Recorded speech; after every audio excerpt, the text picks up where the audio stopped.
Ronan Voss served Malin Voss divorce papers in front of his mistress, his family, and the company executives gathered to celebrate what he believed was his promotion. Not at their kitchen table, not inside a private lawyer's office, but inside the golden banquet hall of Orison Vale Works, under the company logo, while his father watched from the head table and his mistress smiled beside him like she had already become his future. Malin Voss, 34-year-old quiet wife and secret majority owner of Orison Vale Works, stood near the far end of the family table because her own husband had approved a seating plan that moved her away from him. Ronan Voss, 37-year-old newly announced executive candidate and son of the company's public chairman, held a cream envelope filled with divorce papers he had already signed. Oric Voss, 63-year-old public chairman of Orison Vale Works and Ronan's father, stood behind him like the company still belonged to the Voss family. Vesa Rook, 33-year-old executive image strategist and Ronan's mistress, lifted her champagne glass like the promotion, the man, and the company were already hers. Ronan swallowed once, then said, "Open it, Malin. Everyone should understand what tonight means." Malin looked at the envelope, then at the champagne glass in Vesa's hand. "You brought divorce papers to your promotion night." Before Ronan could answer, Oric stepped forward. "Because tonight is about Ronan's future," Oric said, "and you were never built for the level of power this family carries." Malin looked at Ronan. "Is that what you believe?" Ronan looked away for only a second. Then he said, "My father is right." Vesa raised her glass higher. "To Ronan," she said, "a man brave enough to choose the future over comfort." One by one, his family lifted their glasses. Malin did not scream. She did not beg. She only removed her wedding ring and placed it beside the unsigned divorce papers. Because Ronan did not know the truth. He did not know Malin secretly owned the company he thought his father controlled. He did not know Oric had lost control of Orison Vale Works years earlier after burying debts that almost destroyed the business. He did not know Malin had saved the company through Silver Key Holdings, protected his father's public name, and quietly kept the Voss family empire standing. He did not know his promotion night was only a public celebration before final board confirmation. And he did not know that the same woman he had humiliated under the company logo had the legal authority to stop that confirmation before he ever sat in the executive chair. Ronan thought divorcing Malin in public made him powerful, but it only removed him from the last protection standing between him and ruin. The next morning, at his first executive confirmation meeting, Ronan arrived wearing his new silver leadership pin, ready to take the seat he believed his father had prepared for him. Then the boardroom doors opened. Malin was already seated at the head of the table. A folder marked Silver Key Holdings, Majority Control Authority, sat in front of her. Ronan froze. Malin looked at him and said, "Last night, you toasted your mistress with the family who helped erase me. This morning, I decide whether you have a future in the company you thought was yours.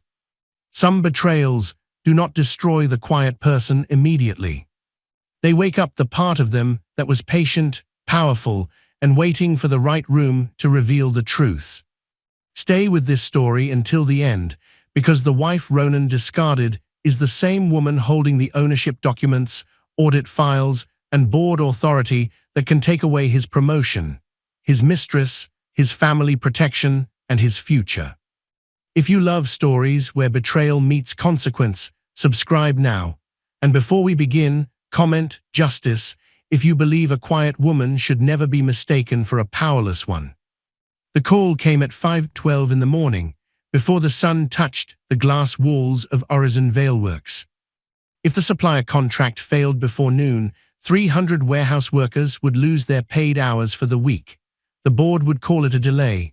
The executives would call it a clerical issue. But Malin Voss, 34, Ronan Voss's quiet wife, and the secret majority owner of Horizon Vale Works through Silver Key Holdings, knew what it really was. It was the kind of mistake powerful men buried until ordinary people paid for it.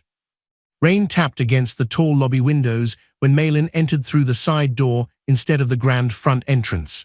She wore a simple dark coat and carried a plain leather folder. No diamonds, no assistants, no sign that the company truly answered to her through Silver Key Holdings, the private investment firm she had inherited and controlled. Dale Mercer, 52, the night security guard who had watched Horizon Vale Works for 16 years, looked up from his desk and smiled with tired relief. "Morning, Mrs. Voss. You're earlier than the executives again." Malin gave him a gentle smile, though her eyes were already on the elevator. "Someone has to make sure the day doesn't begin with yesterday's problems." Dale chuckled, not knowing how true that was. Upstairs, the executive floor was only half lit. Cleaning carts stood near the walls.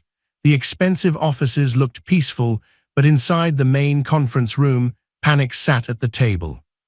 Selka Myron, 46, the finance director of Horizon Vale Works and one of the few senior officers who knew Silver Key could authorize emergency reserves, stood over a stack of papers. Her face was pale. "Oric's office marked the supplier penalty clause as waived," Selka said. "It was. If we don't correct it this morning, Northline Supply can cancel the shipment." Malin opened her folder calmly. Oric Voss, 63, Ronan's father and the public chairman of Horizon Vale Works, had tried to hide many things over the years. Failed expansions, reckless debt, private guarantees he had no right to make. This was smaller than those disasters, but it could still hurt hundreds of workers. Malin pulled out a marked copy of the contract. Clause 18 protects us if we send written reassurance before 8:00 a.m. Call Northline's legal office. Tell them Horizon will honor the original payment schedule. I'll authorize the reserve release through Silver Key, but the board language must describe it as a corrected payment assurance, not a bailout. Selka stared at her. "You already knew which clause." Malin's mouth curved faintly. "I read what people sign before they pretend it cannot hurt anyone." For the next hour, Malin worked like a surgeon. She changed 3 lines in the reassurance letter. She approved the reserve transfer through the Silver Key Reserve Authority. She told Selka which board language to use so the correction would not trigger market panic or supplier distrust. By 6:41, the shipment was saved. No camera caught it, no executive thanked her, no one would clap at the dinner that night because 300 workers still had wages. And that was how Malin had lived for 7 years. Behind every speech Ronan gave, there had been a page she fixed. Behind every crisis Oric survived, there had been a document she quietly corrected. Behind every public victory of the Voss family, there had been Malin standing where no one looked. As Selka left to make the final call, Malin's eyes drifted to the rain on the windows, and memory pulled her backward. 5 years earlier, Aveline Key, 71, Malin's late aunt and the founder of Silver Key Holdings, had called Malin to a private hospital room. Aveline's body had been weak, but her voice still carried the sharp calm of a woman who had built wealth without asking loud men for permission. The loudest men in a room, Aveline had told her, are often standing on foundations built by someone quiet. Aveline had discovered that Horizon Vale Works was drowning because Oric had expanded too fast and lied too long. The company was days away from defaulting on debt tied to warehouses, pensions, and supplier contracts. After Aveline died, Malin inherited Silver Key Holdings. She could have exposed Oric. She could have let the Voss name collapse. Instead, she used Silver Key to buy the controlling shares quietly during restructuring. The agreement allowed Oric to remain public chairman for stability, but it gave Silver Key final authority over major executive appointments, emergency financing, and governance reviews. Only the board, Silver Key's legal team, and a small number of senior officers knew the truth. Ronan was never told, because Auric begged for time and Malin still believed love could make Mercy safe. She told herself she was saving employees. She told herself she was protecting Ronan from shame. She told herself love sometimes meant carrying the truth until people were strong enough to face it. Now she was no longer sure Ronan wanted truth at all. At 7:18, the elevator opened. Ronan Voss, 37, Malin's husband and Auric's ambitious son, walked in adjusting his silver watch. His suit was perfect. His smile was already rehearsed. "Dad said today is finally the day," Ronan said. "After tonight, everyone will know I'm the future of this company." Malin looked at him with tired tenderness. "Tonight is an announcement, Ronan. The board still has to confirm executive authority tomorrow." Ronan waved that away. "Dad said the board won't fight family succession." Malin studied him. "Leadership is not the chair you sit in. It's what survives because you cared enough to protect it." Ronan barely listened. "That sounds nice," he said, checking his reflection in the glass wall, "but tonight isn't about feelings, it's about power." He handed her his promotion speech like she was his assistant. "Can you make this sound better? Not too emotional, I need it strong." Malin read the first page. One line sat there like a warning. "My father built this company, and now I will inherit what is mine." For a moment, her fingers went still. Then she crossed it out and wrote beneath it, "A company is not inherited by blood. It is earned by responsibility." Ronan glanced at the edit and laughed. "That's why I keep you around. You make simple things sound deep." Malin did not answer. She only handed the pages back. Near the elevators, Calder Voss, 31, Ronan's younger brother and the quietest member of the Voss family, watched the exchange with uneasy eyes. He looked like he wanted to say something, but as usual, he said nothing.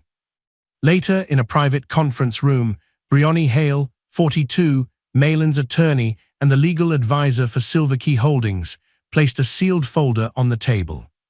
"The executive confirmation package is ready," Briony said. "If Auric tries to push Ronan through without proper board approval, Silverkey can stop it legally." Malin looked through the glass wall at Ronan, speaking to staff like the building already belonged to him. "I don't want to stop my husband," she said. "I want him to prove he deserves the room." Briony studied her carefully. "And if he proves the opposite?" Malin did not answer. When she stepped out minutes later, she saw Ronan near the elevator with Vesa Rook, 33, Horizon Veilworks, executive image strategist and the consultant shaping Ronan's promotion night image. Vesa was adjusting Ronan's tie. Her hand rested too long against his chest. When Malin came closer, Vesa removed her hand slowly, almost like she wanted Malin to notice. Ronan smiled too quickly. "Vesa, just helping with tonight's executive image." Malin looked at Vesa's earrings, then at Ronan's cufflinks. Both were the same deep blue enamel. A small detail. A quiet detail. But Malin had built her life by noticing what others ignored. That afternoon, she found the printed seating draft for the promotion dinner on the edge of a copier tray. Her name was not beside Ronan. Vesa was. At the bottom of the page, written in Vesa's sharp handwriting, was one sentence. "Make the transition visible. People need to see who belongs beside him now." Malin folded the paper slowly. She did not cry, but something inside her became very still. And by nightfall, that stillness would be the only warning Ronan never understood. Malin heard her husband say the words before she saw his face. "After tonight, she'll have no reason to stay attached to my name." The sentence cut through the hallway like a blade. Malin stood outside the private strategy room at Horizon Veilworks, holding the revised speech cards Ronan had asked her to fix. Around her, staff moved quickly through the late afternoon rush. Floral arrangements were being carried toward the banquet hall. Framed photos of Auric and Ronan were being polished for the promotion celebration. Large screens were being tested with Ronan's name glowing beneath the company logo. Everything looked beautiful. Everything felt wrong. Inside the room, Vessa's voice answered him. Then don't just leave her, replace her publicly. If people see me beside you tonight, they'll understand the future before she can explain the past. Malin's fingers tightened around the speech cards. For 1 second, her mind refused to understand what her ears had heard. Then she moved closer to the door, just enough to see through the narrow gap.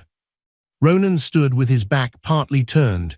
Vessa stood in front of him, close enough that no professional reason could explain it. Her hand rested on his jacket, right above his heart. Ronan did not step away. Then he bent his head and kissed her. It was not a mistake. It was not panic. It was not a brief touch that could be excused later with confusion and lies. It was slow, familiar, and practiced. The kind of kiss that told Malin this betrayal had not begun today. Her chest tightened so sharply she almost reached for the wall. But she did not open the door. She did not scream. She did not give them the pleasure of watching her break. Instead, Malin quietly placed Ronan's speech cards on a side table near the door. The same speech she had corrected for him. The same speech that would make him sound wiser than he was. The same speech he would use tonight while planning to erase her. She turned and walked away. Her steps were steady, but inside, memories were falling apart. Years ago, in their first year of marriage, Ronan had stood outside a small investor dinner with his hands shaking. He had been terrified that Auric would call him useless again if he failed. Malin had held both his hands and made him breathe slowly. She had rehearsed every answer with him in a quiet hallway, fixing his words, calming his fear, building his confidence piece by piece. That night, when the investors loved him, Ronan had found her behind the curtains and whispered, "One day, when I'm running this place, everyone will know what you did for me." Now he was preparing to sit beside another woman at the very table Malin had helped him reach. As Malin neared the elevators, she heard another conversation around the corner.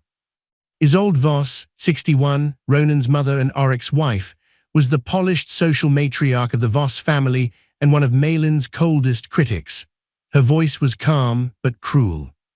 "Ronan should have done this months ago," Isolde said. "Malin never fit this family." Auric answered in a low voice, "Tonight must not turn messy. The board needs confidence before tomorrow's confirmation." "Then let Vessa sit where a future wife should sit," Isolde said. "People understand what they see." Malin stopped again. The pain changed shape. It was no longer only an affair. It was not only Ronan losing control of his vows. His family knew, his mother approved, his father cared more about board confidence than his daughter-in-law's dignity. This was not betrayal by one man. It was a coordinated removal. Malin entered the stairwell and closed the door behind her. The music from the banquet hall tests became muffled. For the first time, her breath shook. She pulled out her phone and called Briony. When Briony answered, Malin did not say, "He is cheating." She swallowed the words because they sounded too small for what she had just seen. Instead, she asked, "If a senior executive candidate is romantically involved with a company consultant who worked on his promotion materials, what does that create?" Briony went silent for a moment. "Conflict of interest," she said, "possible misuse of company resources, possible ethics violation, possible board deception if the relationship affected his confirmation materials." "Why?" Malin closed her eyes.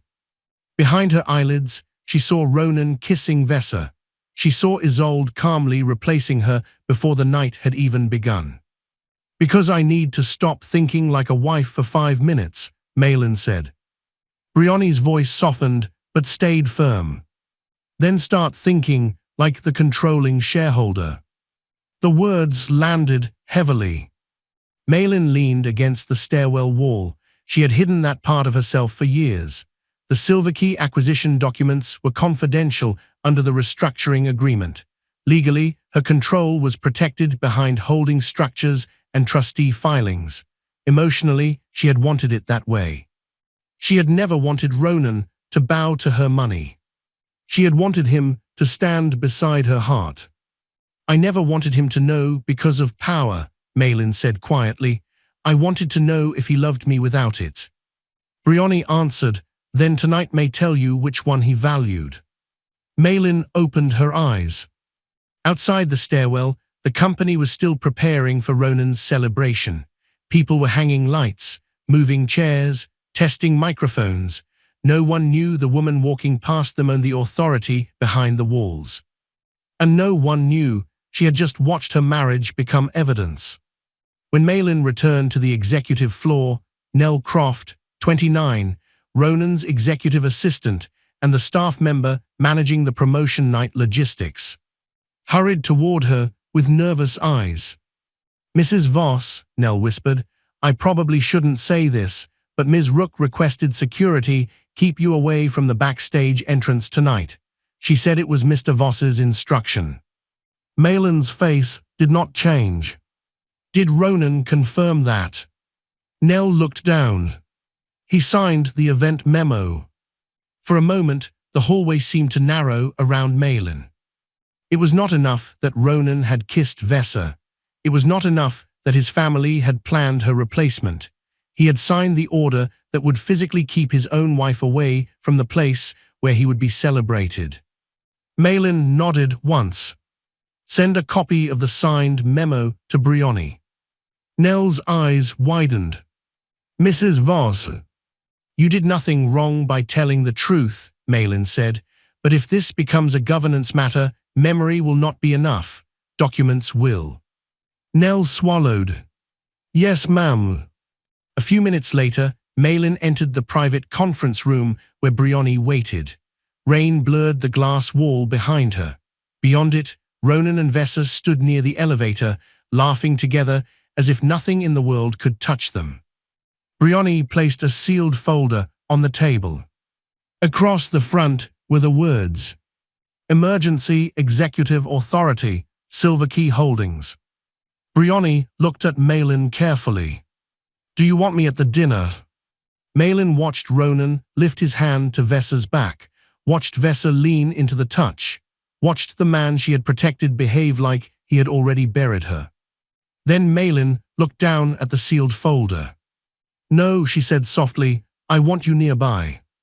Briony understood. "Nearby for tonight, ready for morning." Malin nodded. Outside the glass, Vesa smiled like a woman who believed the night had already been won. She did not know morning had just been invited. The first wound came before Malin even reached the table. Her name was not beside her husband's. It sat at the far end of the family section, almost hidden behind a tall vase of white flowers. Beside Ronan's chair, printed in sharp black letters on thick gold-edged card, was another name. Vesa Rook. For a moment, the whole banquet hall seemed to tilt. Gold light poured over champagne towers. Black tablecloths shone under crystal glasses. On the screen behind the small stage, Ronan's name glowed beneath the company logo. A large banner stretched across the wall. Horizon Veilworks Executive Leadership Celebration. People laughed softly, forks touched plates, cameras flashed near the stage. Everything looked expensive, controlled, and beautiful. Only Malin knew the room had been arranged like a knife. She stood in her silver-gray dress, graceful but guarded, holding her small clutch with both hands. She could feel eyes on her, company executives, board members, family friends, event staff pretending not to watch. Iran J, 58, a senior board member at Horizon Veilworks, and one of the few directors who knew Silver Key Holdings had final approval authority, glanced from the seating chart to Malin. His face tightened, but he said nothing. Before Malin could move, Vesa appeared beside her. "I hope you don't mind the seating," Vesa said, with a soft smile. Ronan wanted the table to reflect his next chapter. Malin looked at her calmly. People who need seating charts to prove belonging usually know they don't belong. Vessa's smile tightened for half a second. Then Ronan appeared, dressed in a perfect black suit, wearing the deep blue cufflinks Malin had noticed earlier. He looked at the two women, then at the nearby guests who had slowed down to listen. Instead of defending his wife, he sighed. "Not tonight, Malin. Don't make this about your feelings." The sentence landed harder because he said it gently, like he was being reasonable. A few guests looked away. One event server lowered her eyes. Malin felt heat crawl up her neck, but she did not move. Ronan had just made her pain look like bad manners. So she walked to the far end of the table and sat alone. From there, she could see everything. Ronan laughing beside Vessa. Isolde sitting straight-backed with satisfaction in her eyes. Auric pretending to study the program. Calder looking down at his untouched glass. The music softened, a spotlight found Ronan. He stepped onto the small stage. Applause filled the room. Malin's heart twisted as he lifted the speech cards she had corrected that morning. Her words were in his hands. Her care was in his voice before he even spoke. "Leadership is not inherited," Ronan began. "It is proven, and tonight I am proud to step toward the future my father prepared for me." The room clapped again. Malin stayed still. He thanked Auric for building the company. He thanked Isolde for teaching him standards. He thanked the board for trusting his vision. He thanked the executives for believing in a new chapter. Then he paused. For one foolish second, Malin's eyes softened. She remembered their first year of marriage, when Ronan had been too nervous to face a room of investors. She had stood with him in a hallway, holding his shaking hands, whispering answers until he could breathe again. Afterward, he had promised that one day everyone would know what she had done for him. Now everyone was watching. Ronan turned slightly. But he did not look at Malin. He looked at Vessa. "And I want to thank the woman who helped me see that ambition should never apologize for outgrowing comfort." The air changed. Vessa rose slowly, like she had practiced the moment. Isolde lifted her glass first. Auric followed, though his face had gone stiff. Calder hesitated until Isolde's sharp glance forced his hand upward. Then the room joined them. Glasses rose across the hall. "To Ronan," Vessa said, smiling as if she had already won. "To a man brave enough to choose his future." Malin sat at the end of the table while her husband, his mistress, and his family toasted her replacement. No one stopped it. That was the part that hurt most. Not the kiss she had seen, not the seating chart, not even Vessa's smile. It was the silence of people who had eaten at Malin's table, accepted her kindness, and now watched her be erased under golden lights. After the toast, Ronan stepped down from the stage and walked toward her. In his hand was a cream envelope. The room quieted in pieces, like people could smell scandal before it arrived. Ronan placed the envelope beside Malin's plate. "Open it." Malin looked up at him. "Here." Everyone should understand what tonight means. Her fingers did not shake when she opened it. But something deep inside her went cold. Divorce papers. Already signed by Ronan. The petition had not yet been filed with the court. It was a legal draft prepared for her signature, dressed up as a public punishment. The reason stated in clean legal language: incompatible public futures and lack of shared ambition. Malin almost smiled from the pain of it. Those were not Ronan's words. They sounded like branding, like Vessa, like a woman who wanted a wife removed the same way a company removed an old logo. Malin looked at Ronan. "Did you choose tonight because you wanted freedom or because you wanted witnesses?" Ronan's jaw tightened. "I wanted clarity." Malin looked at Vessa, then at Isolde, Auric, Calder, the watching guests. "No," she said softly, "you wanted an audience." Vesa stepped closer. Some women are made to support powerful men from the background. Others are made to stand beside them. Malin turned to her. Then make sure he is actually powerful before you build your life beside him. The room went quiet. For the first time that night, Vesa's expression faltered. Ronan laughed coldly, trying to take back control. You still don't understand, do you? Tomorrow I sit in my first executive confirmation meeting. By noon, I decide what your life looks like. Malin did not correct him. She let him stand there in his expensive suit, under the company logo, believing she was small. Near the back of the room, Briony Hale entered quietly and spoke to Iron J. Oryx saw her and stiffened. Vesa noticed Oryx's reaction, and uncertainty crossed her face like a shadow. Malin removed her wedding ring and placed it beside the unsigned divorce papers. I won't sign anything at your celebration, she said. Some documents deserve witnesses, others deserve attorneys. Ronan smirked. Bring anyone you want. Tomorrow you'll learn how powerless you are. Malin stood. At the doorway, she turned back.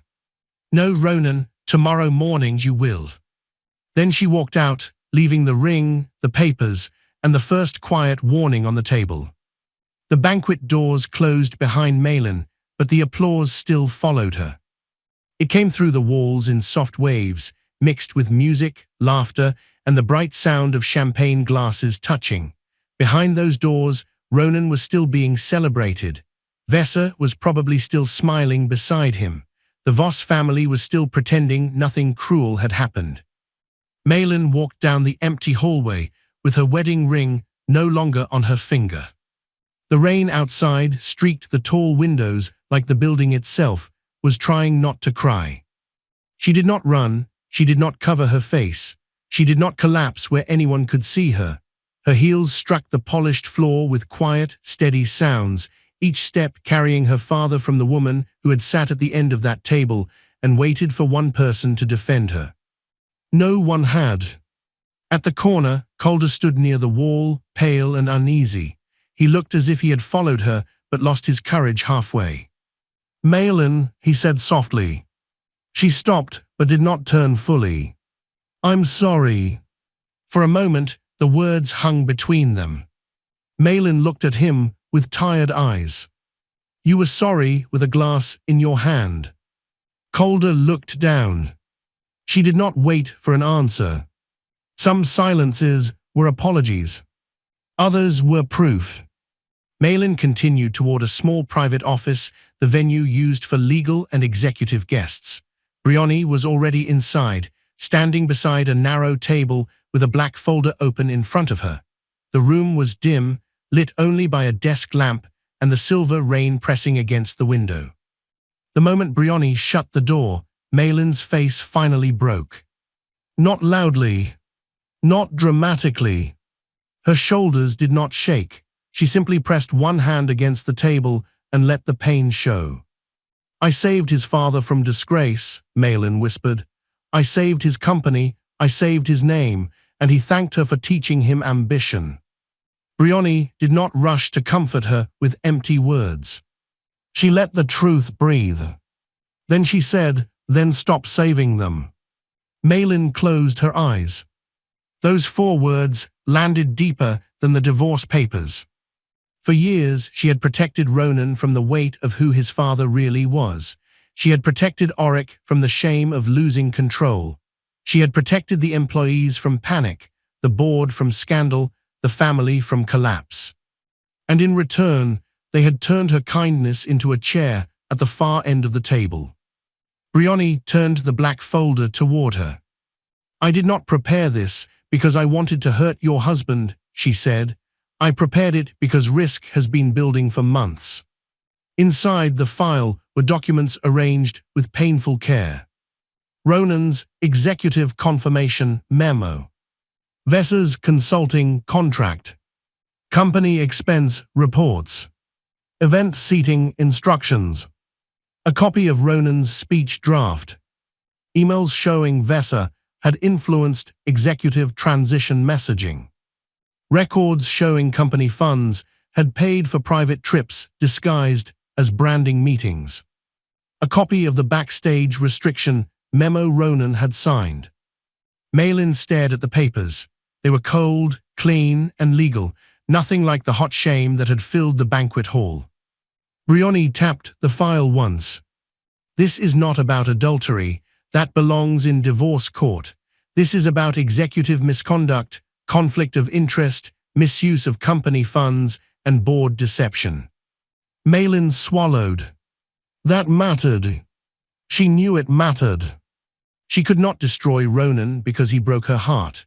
She could not ruin Vesa because she had taken a place beside him. But if they had used company money, company authority, and company systems to build their lie, then the company had the right to answer. And Malin had the authority to make it answer. Her mind pulled her backward 5 years. She saw Auric in a private room at Silver Key Holdings, no gold lights, no family pride, no chairman's smile. He had looked smaller then. His tie had been loose. His hands had trembled over the documents. If this company collapses, Auric had said, my family name dies with it. Malin had been younger, softer, still believing mercy could change people. Silver Key rescued Horizon Vale Works under strict conditions. Auric could remain public chairman for stability, but only temporarily. Major executive appointments needed Silver Key approval. Any family member entering leadership required formal ethics review. Hidden liabilities had to be disclosed to Silver Key's legal team. Auric had signed every page. Then he had looked at Malin and said, Ronan can never know I lost control. Malin had agreed because she loved Ronan. Because she thought protecting his father's dignity might protect Ronan's heart. Now she understood. Some secrets did not protect people. They fed their arrogance. A knock struck the office door. Before Brioni could answer, Auric stepped inside. His face was tight. His eyes moved first to the file, then to Malin. He looked afraid, but still proud enough to hide it poorly. Malin, he said in a low voice, whatever you think happened tonight, do not embarrass this family. Malin looked at him. You watched your son embarrass me with the company's logo behind him. Auric's mouth tightened. Ronan doesn't know. No, Malin said, but you did. The words struck him harder than shouting would have. Behind him, the banquet music rose for a moment as someone opened the distant hall doors. Malin heard Ronan's laugh, then Vesa's voice, faint but sharp. Who was that attorney? Ronan answered, careless and amused. Probably some divorce lawyer. Let her perform. Vesa's voice dropped. Your father looked afraid. My father controls this company, Ronan said. The hallway went quiet again. Malin looked at Auric. Auric looked away. Brioni picked up her phone. Hale Norrin, 48, the security director of Horizon Vale Works and the man responsible for executive access and internal building privileges, answered on the second ring. Brioni's voice became formal. Effective 7:00 a.m., freeze all pending executive privilege expansions for Ronan Voss until board review is complete. His standard employee access remains active only for the boardroom level. There was a pause. Then Hale replied, understood. Malin looked at the rain sliding down the window. And make sure his badge still opens the boardroom, she said softly. Brioni turned to her. Malin's face was calm now, but the softness in it had changed into something steadier. I want him there, she said, when he learns what power actually means. Auric stared at her. You would do this to Ronan. Malin looked back at him. No, Ronan did this. I am only done hiding the consequences. Outside the office, the celebration continued as if morning would never come. But in the dark glass of the window, Malin could already see the first shape of dawn. Ronan's badge flashed red.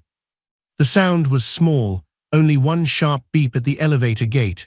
but it cut through the bright lobby of Horizon Valeworks like a public slap. People stopped pretending not to watch.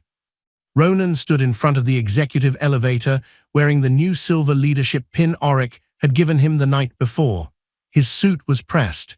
His jaw was clean-shaven. His smile had been ready for applause. Beside him, Vesa stood in a cream blazer, dressed like she already belonged on the executive floor. But the elevator panel did not open to the private suite. Only one button lit up. Boardroom level.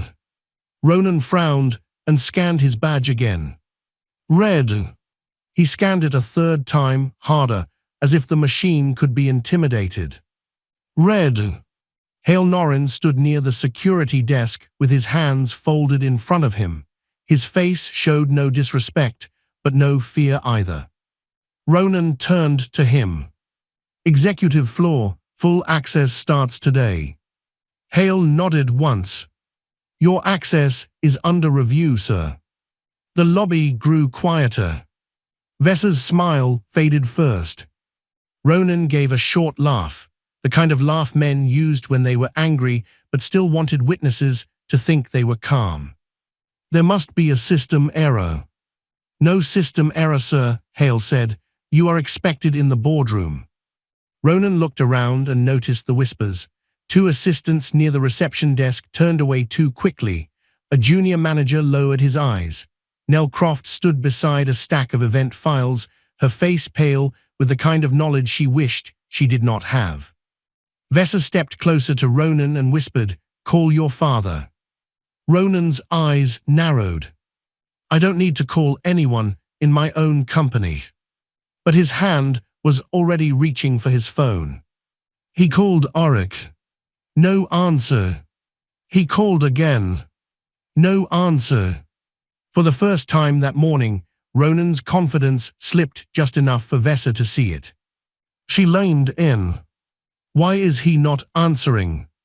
Ronan forced a smile. Because he's probably already upstairs fixing this. But he knew Auric always answered on important mornings. Especially this morning. Especially the morning his son was supposed to become the future of the company. The elevator opened. Ronan stepped inside with Vesa, but the silence followed them in. As the doors closed, he saw employees watching him the way people watched a glass falling from a table before it shattered. On another floor, behind a closed conference room door, Brioni had already begun. Several board members sat around a polished table with tablets, folders, and tired faces. The celebration from the night before had become evidence by sunrise. Brioni laid the documents out one by one. Vesa's consulting invoices. Travel expenses tied to Ronan. Email edits where Vesa had changed Ronan's promotion messaging. Event documents showing Malin was intentionally seated away from her own husband. The signed backstage restriction memo. A private communication from Vesa that read, "Once Malin is publicly displaced, Ronan's executive image becomes cleaner." Brioni let the room sit with the sentence. Then she said, "This is not a marital issue. This is a governance issue." Iran J. looked down at the printed email and exhaled slowly. Another board member asked, "Does Silverkey intend to block the confirmation?" Brioni's answer was calm. Silverkey intends to review whether there was misconduct before any executive authority is granted. That was the legal line. No shouting. No revenge speech. No emotional attack. Just procedure. Just power used correctly. Down the hall, Malin stood alone in the boardroom before anyone entered. The room was cold and beautiful. Glass walls, long table, city grey morning beyond the windows. At the head of the table sat the chair Ronan believed was waiting for him. Malin placed one hand on the back of it. She remembered him the day before, looking at his reflection and saying, "Tonight isn't about feelings, it's about power." The memory did not make her smile. It hurt. Because beneath everything Ronan had done, she could still remember the man who once feared disappointing his father. She remembered the young husband who had rested his head in her lap after hard meetings and whispered that he was tired of being measured by Oric's pride. She remembered believing that if she loved him patiently enough, he might become kinder than the house that raised him. Instead, he had become louder, crueler, hungrier. Malin pulled the chair back but did not sit yet. Her eyes moved to the empty chairman's seat where Oric usually performed power for the room. Today, it was deliberately left empty. That emptiness said what no one had spoken yet. The old order was already over. The boardroom door opened. Isolde walked in first, dressed in black, her pearls bright against her throat. She stopped when she saw Malin standing beside the head chair. Her lips curved with cold disbelief. "You shouldn't be here," Isolde said. "Whatever little divorce attorney you hired, this is not the place for a wife's tantrum." Malin looked at her without anger. "Then it is fortunate I did not come as a wife." Isolde's expression changed. Only slightly. "Enough." Before she could ask what Malin meant, Briony opened the door wider and entered with the audit folders in her arms. "Mrs. Voss," Briony said, "the board is ready." Isolde looked from Briony to Malin, and for the first time, the sharp certainty in her face weakened. A moment later, the elevator doors opened down the hall. Ronan arrived laughing too loudly, with Vesa beside him and Oric behind them. Oric's face looked older than it had the night before. He did not look at Malin. He did not look at Ronan either. Ronan pushed into the boardroom like a man trying to outrun fear. "Good," he said. "Everyone's here. Let's make this official." Then he saw Malin. She was seated at the head of the table. Briony stood beside her. The chairman's seat was empty. In front of Malin sat a folder marked Silver Key Holdings, Majority Control Authority. Ronan stopped. His smile died slowly. "Why is she sitting there?" No one answered at first. The silence was worse than any insult. Briony closed the boardroom door. Because this meeting was called by the controlling owner of Horizon Valeworks. Ronan turned to his father. Oric could not look at him. Vesa's hand slipped away from Ronan's arm. Malin looked directly at the husband who had served her divorce papers under the company logo. "Last night you toasted your mistress with the family who helped erase me," she said. "This morning I decide whether you have a future in the company you thought was yours."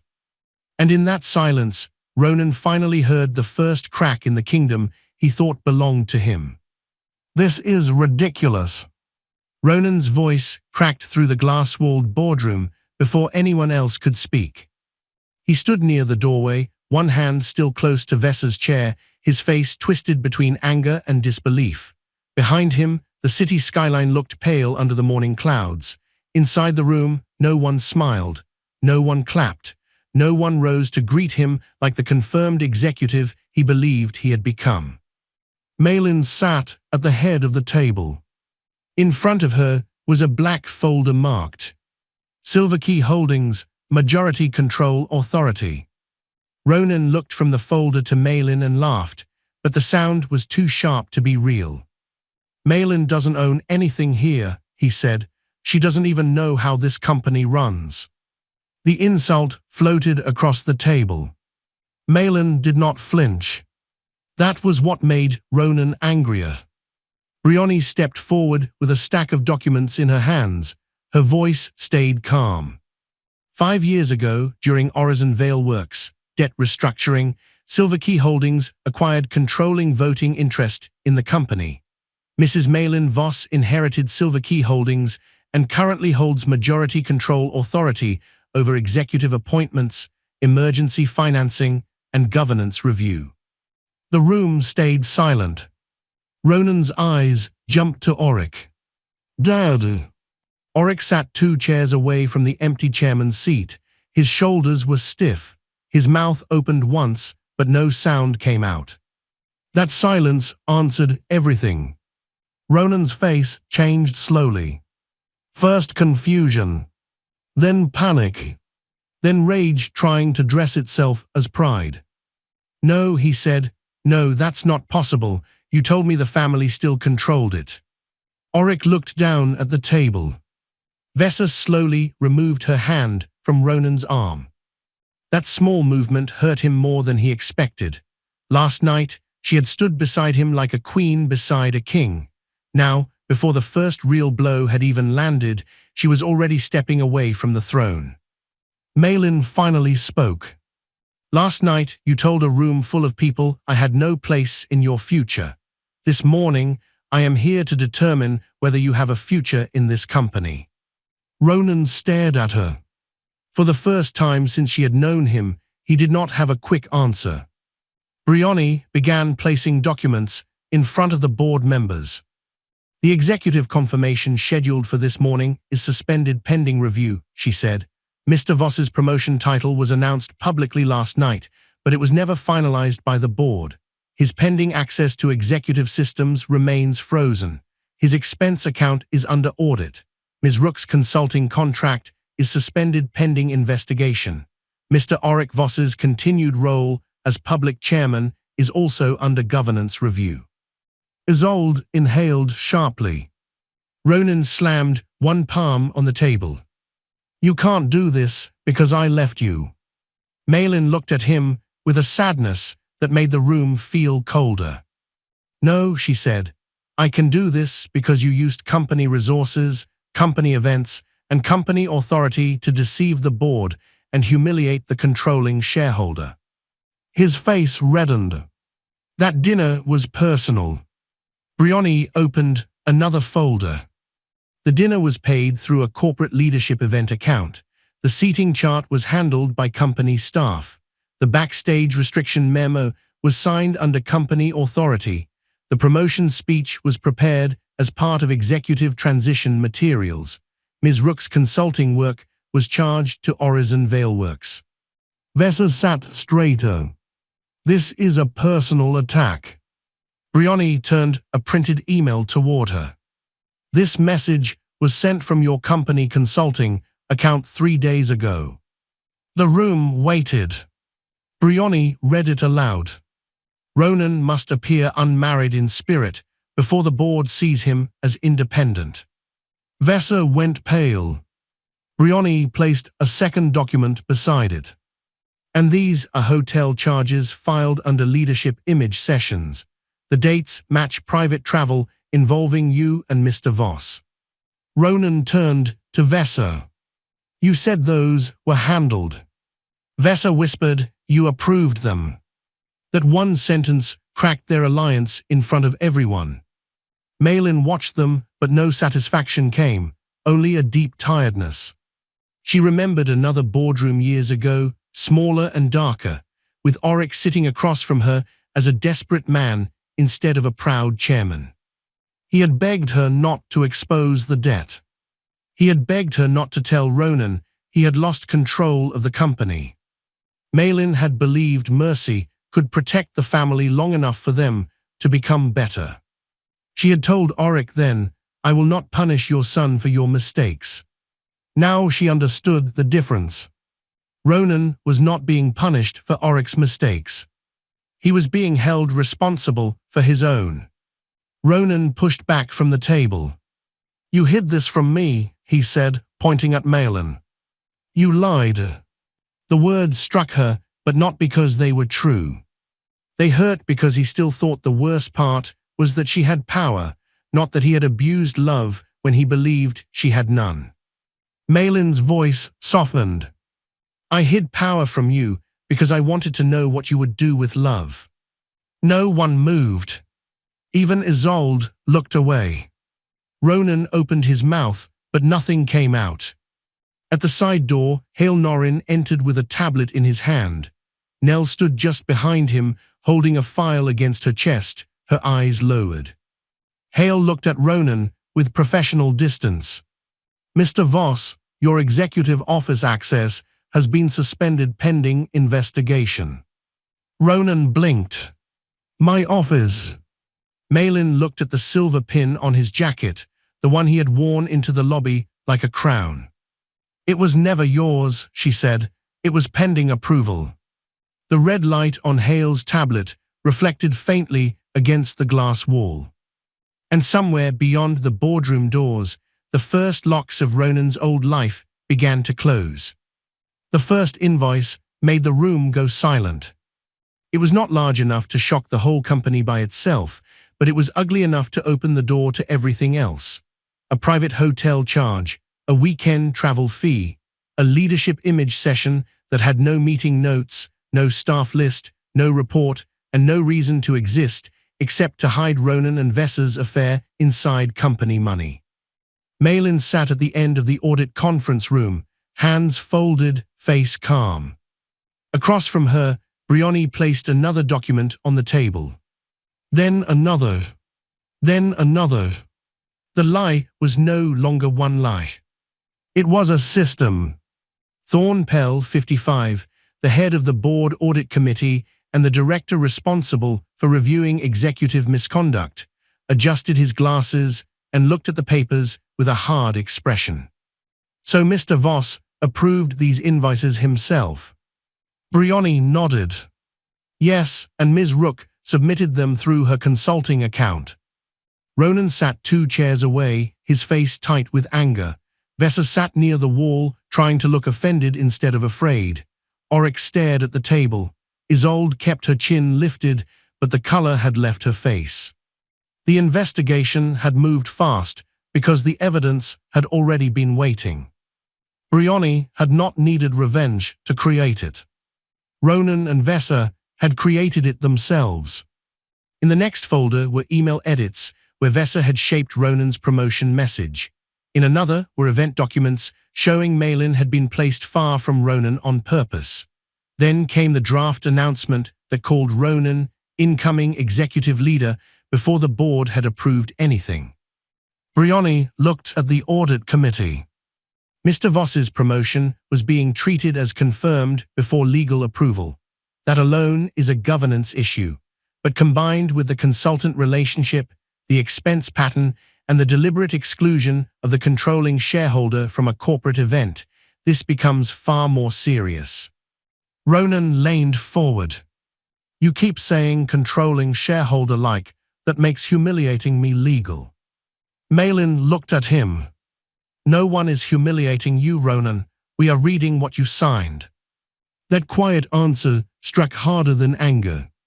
The review continued in pieces across the building. In the records archive, Nell helped pull event memos, vendor approvals, seating drafts, and access notes.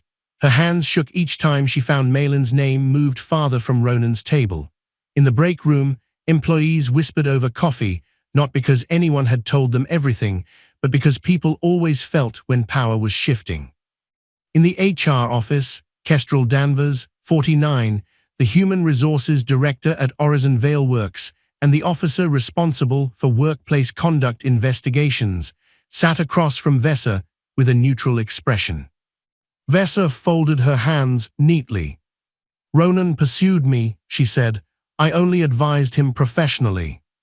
Brioni slid 2 invoices across the desk. Then explain why private travel was billed as leadership image development. Vessa's eyes flickered. Brioni placed an email beside the invoices. And explain why you wrote that Ronan needed to appear unmarried in spirit before the board could see him as independent. Vessa's mouth opened, but no answer came. For the first time since Malin had seen her beside Ronan, Vessa looked small. Not humble, just drabbled. Down the executive hallway, Malin walked alone for a moment. She passed the office Ronan believed would become his. Hale Norrin stood nearby while a maintenance worker removed the temporary nameplate from the glass door. RONANVOSS, Executive Strategy. The letters came off one by one. Malin stopped. In the reflection of the glass, she saw herself standing in the same hallway where she had once brought flowers before Ronan's first management role. Back then, she had placed them on his desk before he arrived. He had texted her a photo later and written, "You always know how to make me feel like I belong." She had loved that message. Now the office was empty. The flowers were gone. The man she had tried to build up had used every gift as proof that he stood taller alone. Malin touched the glass lightly. "I wanted you to become better than this," she whispered. Behind her, Calder approached slowly. He looked exhausted, as if guilt had kept him awake all night. "I should have said something," he said. Malin turned. "Yes, you should have." He flinched, but he did not defend himself. "I heard Vesa and Mom talking before the dinner," he said. "They were laughing about the seating chart. I thought if I said anything, Ronan would turn on me too." Malin's eyes softened, but only slightly. "So you let them turn on me instead?" Calder looked down and reached into his pocket. "I have something." He gave her his phone. "I was testing the event playlist in the side room. I didn't know it was still recording after I left it there." Brioni joined them as Calder played the memo. Vesa's voice came through first, clear enough to cut. "Once Malin is embarrassed enough, she'll sign anything." Then Isolde's voice followed. "Good, Ronan needs a clean beginning." Malin closed her eyes for 1 second. It was one thing to know they had planned it. It was another to hear how easily they had discussed breaking her. Brioni took the phone carefully. "This supports intent," she said. "It also supports the argument that the corporate event was used to pressure you into signing a private legal document." In the next hour, the family began to turn on itself. Isolde stormed into the audit hallway and demanded Malin stop the review. "You are making this company look unstable," she snapped. Malin faced her calmly. "Last night you asked me not to make Ronan's night ugly. Today I am asking you not to make this company's recovery harder." Isolde stared at her, stunned by the authority in her voice. Auric tried a quieter route. He pulled Brioni aside and asked whether they could handle this within the family. Brioni opened the restructuring agreement and pointed to his signature. "You knew Silverkey had approval authority over executive appointments," she said. "You signed the ethics conditions yourself." Auric looked at the page like it had aged him 10 years. The lie he had fed Ronan was no longer private shame. It was documented history. Then Ronan appeared at the end of the hallway. His tie was loose now, his leadership pin was gone, the anger on his face looked desperate. "You planned this from the beginning," he said. Malin turned to him. "No, I prepared for truth. You chose the timing." Before Ronan could answer, Nell rushed toward them with a tablet pressed to her chest. "Mrs. Voss," she said, breathless, "there's a problem." Malin took the tablet. On the screen was a video from the banquet hall. Ronan raising a glass to Vesa. Malin sitting alone. The divorce papers beside her plate. The company logo glowing behind them. Nell's voice dropped.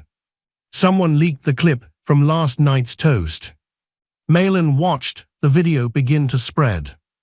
And this time, the whole world was about to see what Ronan thought power looked like. By 10:17 that morning, Ronan's humiliation of Malin was on every screen inside Horizon Veilworks. Phones rang without stopping in the public relations room. Message alerts flashed across laptops. Employees stood frozen in doorways with their hands over their mouths. On the largest wall screen, the leaked video kept replaying. Ronan stood under the gold lights of the banquet hall, raising a glass to Vesa. Malin sat alone at the far end of the table. The divorce papers lay beside her plate. Behind them, glowing bright and clear, was the company logo. The same logo Ronan had wanted behind him when he stepped into power, was now behind him while the world watched him break his wife in public. No one spoke for several seconds. Then the room exploded into motion. Tavian Mero, 41, the public relations director of Horizon Vale Works and the person responsible for protecting the company's public image, stood near the main screen with a phone in one hand and 3 printed statements in the other. "We need a response," Tavian said. "Staff are sharing it. Vendors are asking questions. 2 board members already received calls. This is moving outside the building." Ronan stood near the back of the PR room, pale with fury. "Take it down," he snapped. Tavian looked at him carefully. "We don't control the original post." "Then find who posted it." Brioni, standing beside Malin, answered before Tavian could. "That will be reviewed, but the first issue is not who showed the video. It is what the video shows." Ronan turned on her. "This is a private matter." The clip played again behind him. His own voice filled the room, thanking Vesa for helping him outgrow comfort. Malin did not look at the screen. She already remembered every second. She remembered the way the glass felt in her hand. She remembered the envelope beside her plate. She remembered waiting for one person to say, "Enough." No one had.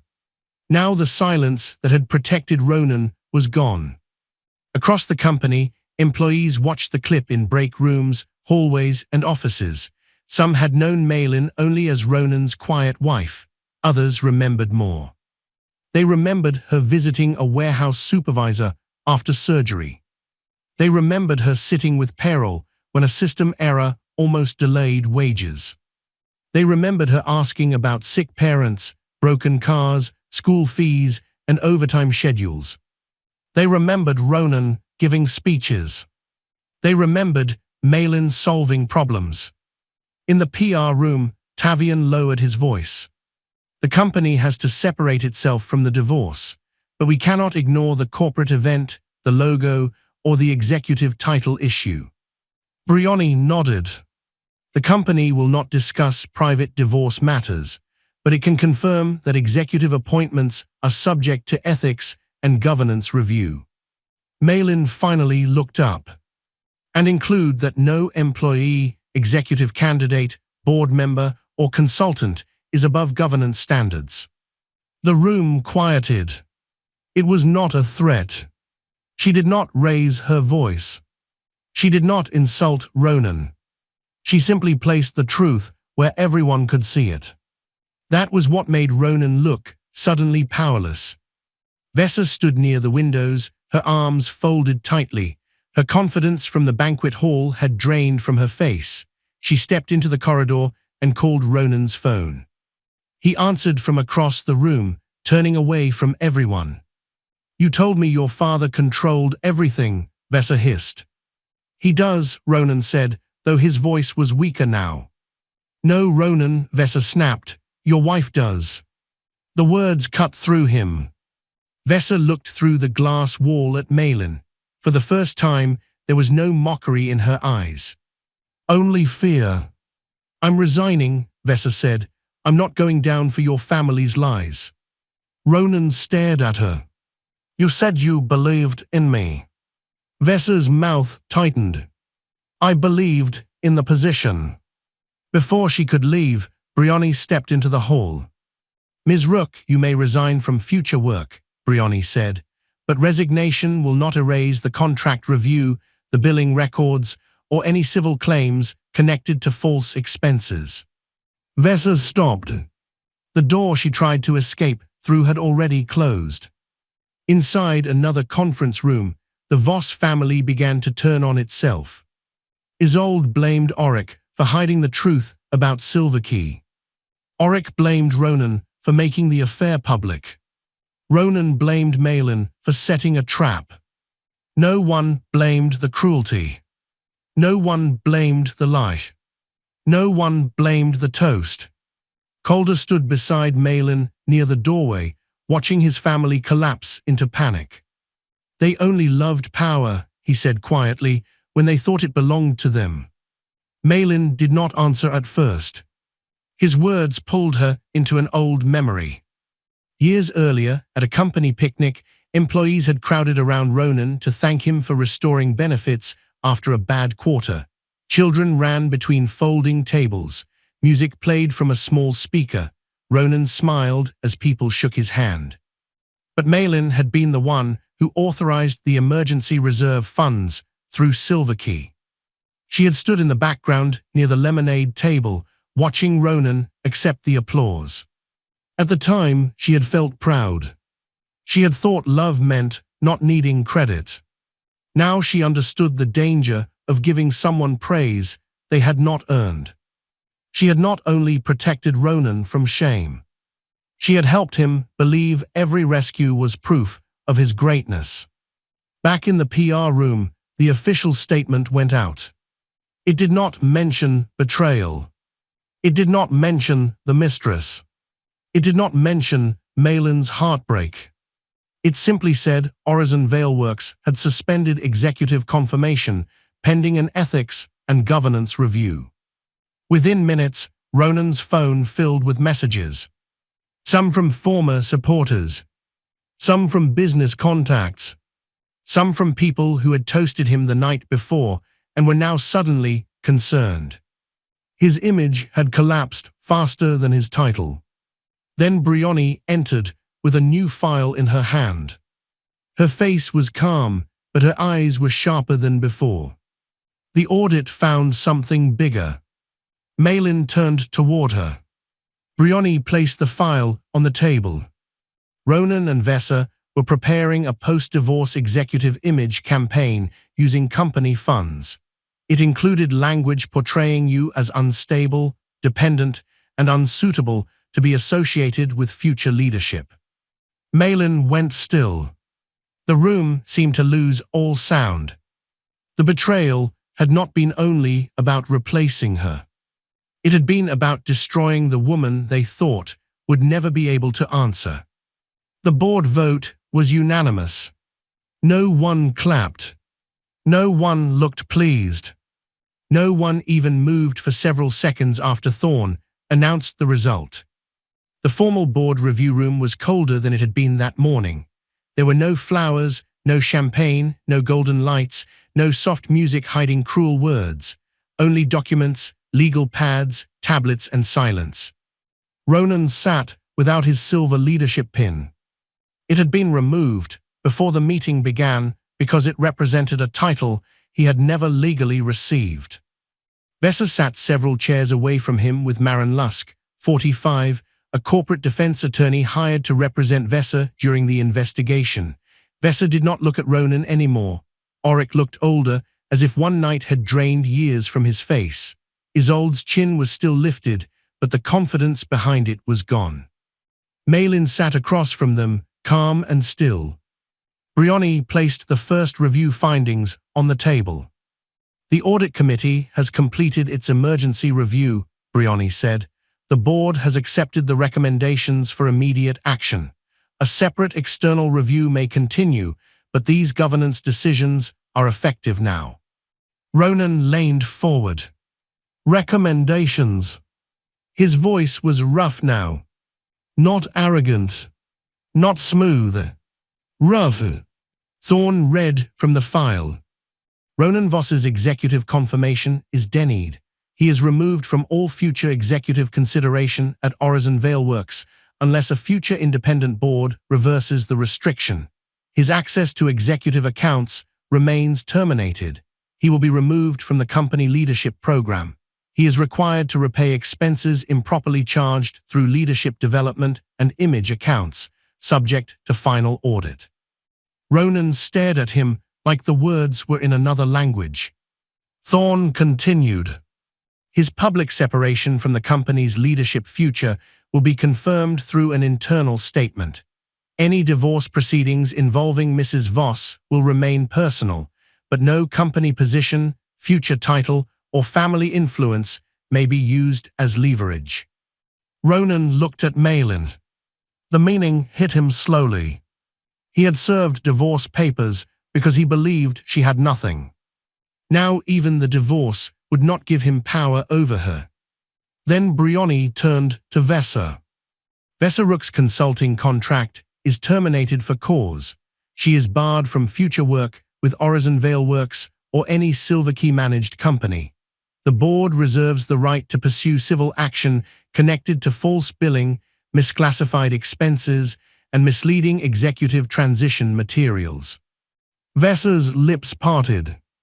Marin touched her arm, warning her not to speak. But Vesa could not hold it in. "You told me your family controlled the company," she snapped at Ronan. Ronan turned on her, wounded and furious. "You said you believed in me." Vesa's face hardened. "I believed in the position." The words landed like a second vote. Ronan's mouth closed. For the first time, he understood that Vesa had not chosen him over Malin because she saw greatness in him. She had chosen the office, the title, the family name, the future he had promised her with money that was never his and power he had never owned. Oric's turn came next. Thorn read slower this time. Oric Voss is removed as chairman, effective immediately. He may remain as temporary transition advisor for no more than 90 days, under board supervision, only to assist operational continuity. Silver Key Holdings will appoint an independent chair during the transition. Oric closed his eyes. The room had watched his kingdom disappear without a raised voice. Isolde finally spoke. "This is excessive." Malin looked at her. No, excessive was using a corporate celebration to replace a wife with a consultant, while the company logo stood behind the cruelty. Isolde looked away. Ronan pushed his chair back. "Malin, we were married. You could have warned me." The room became very still. Malin did not answer quickly. Her eyes moved to his face, and for one painful second, she did not see the man who had laughed beside Vesa. She saw the Ronan from years ago, standing under dim garden lights with a ring in his hand. The night he proposed, his voice had trembled. "I don't care where you come from or what you have," he had said. "I just want you." Back then, she had believed him. Now she understood something that made the memory hurt worse. He had only been able to say that because he thought she had nothing. He had loved the idea of a wife who needed him, admired him, and never stood above him in any room. Malin looked back at the man sitting across from her. "I warned you every time I asked you to be kind." Ronan swallowed. "You let me think I had power." "No," Malin said softly. "I let you show me what you would do when you believed I didn't." That was the sentence that finished him. Not the vote. Not the audit. Not the lost office. That sentence gave shape to everything he had done. He had not been tricked. He had been revealed. Brioni placed the board resolution in front of Malin. Then the executive denial order. Then Vesa's contract termination. Then the governance order removing Oric's chair authority. Malin signed each one. Her hand was steady. She did not insult Ronan. She did not smile at Vesa. She did not tell Oric he deserved it. She did not raise her voice because she did not need volume to be heard anymore. Every signature was quiet. Every signature closed a door.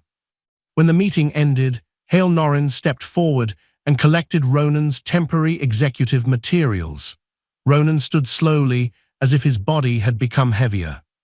No one followed him at first. Vesa left with Marin through the side door without looking back. Oric remained seated. Isolde stared at the table. Calder stood near the wall, silent, but this time his silence felt like shame instead of cowardice. Ronan walked into the executive hallway. Employees nearby grew quiet. He reached the elevator and scanned his badge. Red light. Access denied. He scanned it again. Red. The same man who had humiliated his wife in public was now publicly locked out of the floor he had claimed as his future. Malin walked past him. Ronan's voice came out low. Was any of it real? She stopped. For a moment, the hallway held its breath. Then Malin turned just enough to look at him. Mine was. She kept walking. Behind her, Ronan stood before the locked elevator. Ahead of her, the front doors of Horizon Veilworks waited like a life she would finally enter without hiding. The old portrait was gone. For years, Oryx's painted face had watched over the main lobby of Horizon Veilworks like a king watching his court. That morning, the wall behind the reception desk was bare for only a moment before two workers lifted a new framed statement into place. Leadership is responsibility before recognition. Employees gathered in silence. No one had been ordered to stand there. No memo had told them to wait. But when Malin walked through the front entrance for the first time, not the side door, not the quiet hallway, not the hidden route she had used for years, people rose from their desks and turned toward her. Not out of fear, out of respect. Morning light filled the lobby. It touched the glass walls, the polished floor, the faces of employees who now understood what she had done without needing applause. Malin wore a simple ivory suit, no jewels, no dramatic smile. Her strength looked the same as it always had. Quiet, steady, real. Brioni walked beside her with a folder tucked under one arm. Hale stood near the security desk, watching the lobby with professional calm. Kestrel waited with the HR team. Iron J stood with the board members near the elevators, no longer looking at Malin like a secret he had to protect, but like the authority the company should have recognized long ago. For the first time, no one looked past Malin to find a more powerful person. She was the person. In the main auditorium, employees filled every row. Warehouse staff sat beside managers. Finance clerks sat beside board members. Nell stood near the aisle, holding a tablet, her eyes bright with nervous pride. Calder stood near the back, quieter than usual, but this time his silence was not cowardice. It was respect. Malin stepped onto the stage. For a second, the room blurred. She remembered the company picnic years ago when Ronan accepted thanks for benefits she had restored. She remembered standing beside lemonade cups, smiling because she thought love did not need credit. She remembered Oryx begging her to hide his failure. She remembered Ronan raising a glass to Vesa while divorce papers waited beside her plate. Then she looked at the employees. The people who had nearly paid for the Voss family's pride. This company survived, Malin said, because many people worked quietly while others took credit loudly. That ends now. No one moved. Her voice stayed calm. Horizon Veilworks will begin an independent CEO search. Executive appointments will no longer be treated as family inheritance. We are creating stronger ethics rules, transparent leadership standards, and an employee protection fund for staff whose wages and benefits were once endangered by hidden mistakes. A low sound moved through the room. Not cheering yet. Something deeper. Relief. Malin continued. No person in this company is too important to be reviewed. No name is too old to be questioned. And no worker should ever suffer because powerful people are too proud to tell the truth. This time, applause rose slowly. Then stronger. Malin did not cry, but her eyes shone. She had not become champion because she destroyed Ronan. She became champion because she saved what he had only wanted to own. Later that afternoon, in a private legal conference room, Ronan tried one final delay. He sat across from Malin without his executive pin, without Vesa, without Oryx standing behind him. Beside him was Dorian Fell, 50, Ronan's divorce attorney, and the man hired to negotiate after Ronan realized Malin's true wealth and control. Dorian cleared his throat. Mr. Voss believes more time may help both parties reach a fair understanding. Malin looked at Ronan. He looked smaller than he had on promotion night. Not poor, not destroyed beyond life, just stripped of the costume that had made him feel untouchable. I didn't know who you were, Ronan said. Malin's face softened, but only with sadness. That was never the problem. You didn't respect who I was when you thought I was no one. Ronan lowered his eyes. There was nothing left for him to say that would matter. He had lost his promotion, his company future, his mistress, his father's protection, his public image, his access to Malin's quiet wealth. And worst of all, he had lost the belief that status made him better than the woman who had loved him. Malin signed the divorce agreement after Brioni confirmed the company matters were separated from the personal settlement. She did not give Ronan a doorway back into her heart. Outside the room, Brioni waited. "It's done?" she asked. Malin nodded. "It's done." But one conversation remained. Auric requested it near the old chairman's office, where boxes now sat against the wall. His nameplate had been removed. His portrait was gone. He looked at Malin like a man standing in the ruins of a lie he had built himself. "I was ashamed my son would know I lost control," Auric said. Malin looked at him for a long moment. "So you taught him to worship control instead of character?" Auric had no answer. That was his consequence. Not just losing the chair. Knowing his pride had helped shape Ronan into the kind of man who would humiliate a woman in public and call it strength. By evening, the building grew quiet again. Malin returned alone to the boardroom. On the table were two objects Brioni had kept for her. The unsigned divorce papers from promotion night. The wedding ring. Malin stood over them for a long time. Not because she wanted them back. Because she needed one final moment to honor the woman who had worn that ring with hope. Then she placed both into a small envelope. Not because she was weak. Because she was done carrying them. She walked to the window and looked down at Horizon Veil Works, the company she had saved in silence and would now help lead in truth until an independent executive team was in place. Brioni entered softly behind her. "Are you ready for the next meeting?" Malin looked at the rising sun, touching the glass. "Yes," she said, "this time I won't sit in the background." And beyond the boardroom doors, a new nameplate waited to be placed where no one could overlook it again. MALIN VOSS. Controlling Shareholder Representative. SILVRQAY Holdings. If this story reminded you that quiet strength is still strength, comment justice before you go.